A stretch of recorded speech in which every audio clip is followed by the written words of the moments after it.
Next question हमारे पास आया है, ब्रेस्ट कैंसर के लिए कौन सी जांच सबसे परफेक्ट है और प्रिसाइज है। तो ब्रेस्ट कैंसर की जांच करने से पहले प्रॉपर क्लिनिकल एग्जामिनेशन जरूर होना चाहिए, और जिस भी ब्रेस्ट की गांठ में कैंसर का डाउट है क्लिनिकल एग्जामिनेशन पे, उसकी बायोप्सी जरूर की जानी चाहिए।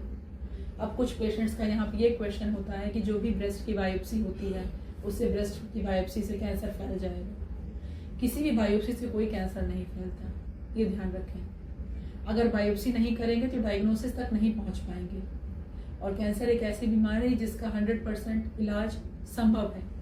तो उस पेशेंट को कैंसर का इलाज शुरू कैसे किया जाएगा अगर बायोप्सी में ये कंफर्मेशन ना लिया जाए कि ये कैंसर हो सकता है।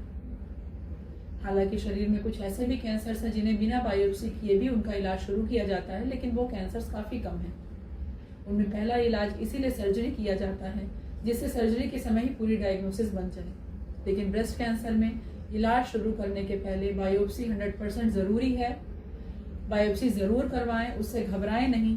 2 या 3 दिन में ही बायोप्सी का रिजल्ट आ जाता है, और इस 2 या 3 दिन में अगर कैंसर होने के लक्षण क्लिनिकल एग्जामिनेशन पे ज़्यादा लग रहा है तो बाकी टेस्ट कर देने चाहिए, जिससे ये पता चल जाए कि वो जो कैंसर है अगर वो बायोप्सी में प्रूफ होता है तो क्या वो केवल ब्रेस्ट में है या बगल के लिम्फ नोड्स में गया है या शरीर में या चेस्ट में या और भी कहीं स्प्रेड है, जिससे जब पेशेंट बायोप्सी की रिपोर्ट लेकर के बाकी टेस्ट के रिजल्ट्स लेकर आए तब ऑन्को सर्जन या ब्रेस्ट कैंसर सर्जन इस कंक्लूजन में पहुंच सकें कि इस पेशेंट को पहले सर्जरी की जानी है या पहले कीमोथेरेपी दिया जाना है।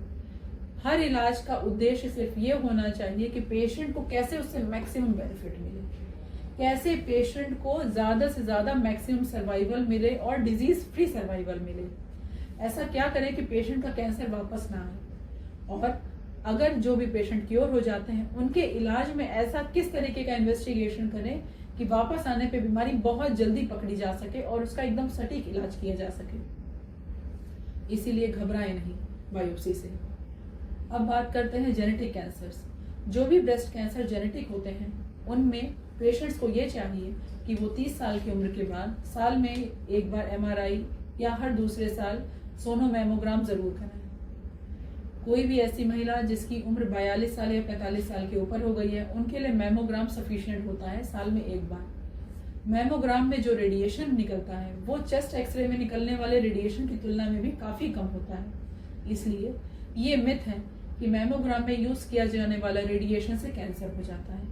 इसलिए मिथ से बचें और फैक्ट्स से जुड़ें, सही तथ्यों से जुड़ें, जिससे आप जागरूक रह के अपनी और अपने आसपास अपने रिलेशनशिप में जो भी महिलाएं हैं उनको जागरूक कर सकें, और उन्हें इलाज के लिए मोटिवेट करिए, डायग्नोसिस के लिए मोटिवेट करिए, स्क्रीनिंग प्रोग्राम में जुड़ने के लिए मोटिवेट करिए।